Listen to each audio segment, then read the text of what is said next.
Hi guys! Dumating na po ulit yung aking bagong paninda. Tignan natin siya, mga pambata. Gusto ko lang po i-flex sa inyo yung mga ino-order ko online na nakakatulong po sa aking tindahan.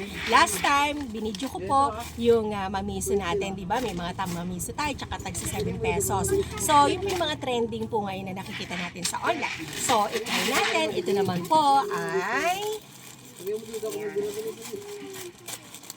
O, diba? Package niya. Mo-order talaga ako ngayon para madagdagan ng ibang paninda yung mga tindahan natin. Sari store natin. Hindi naman siya mahal. Okay lang din naman. Ayan. Free delivery naman. Free shipping. Diba? So, ito po yung trending na M&M's na nakita ko. Ayan. So, 30 pieces na po siya.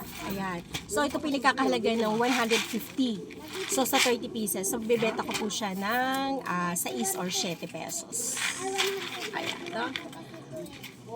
Ay, diba? Sige, tingnan natin ha. Buksan natin. Kasi parang sa 30 pesos. Akin na yung calcu. Video mo sa akin?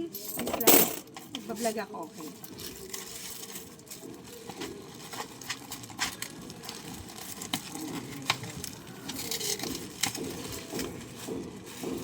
Akin yung calcu. Ayan guys. So, sa 30 pieces, 150 divided by 30 pieces. 5 pesos ang bili ko. So, pwede mo siya ibenta na 6 times 30 pieces, magiging 180. May 30 pesos ka na, diba? Okay na yun. Ayan siya, guys. Diba? M&M's. Parang mga nips lang din siya. Up! Doon ka. Ayan. Ayan o, ayan. May iba-ibang kulay din siya. Ayan. Dalawang kulay lang pala siya. Ayan. Pambata guys, 6 pesos lang po siya. Pwede mo rin siya i-shete. Sa 6 pesos may 30 pesos ka na. O, diba? Okay na? So, ayan. Tapos yung isa pa ito guys. Wala na eh. 9. Isa pa. Huwag mo kayo eh. Ikaw talaga doon ka nga. Meron akong makulit ditong bata eh. Ayan. So, ito naman po yung Blast. Yan, 89 lang po siya. So, ang regular price niya, 115. So, nakuha lang siya ng 89 pesos.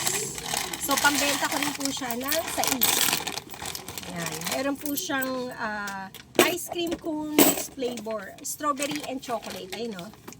Ay, ano siya? Mix siya. Pang 6 ko to, guys. Pang 6. Kasi 89. Hindi ko alam kung ilang piraso to. Parang 20 pieces yata to.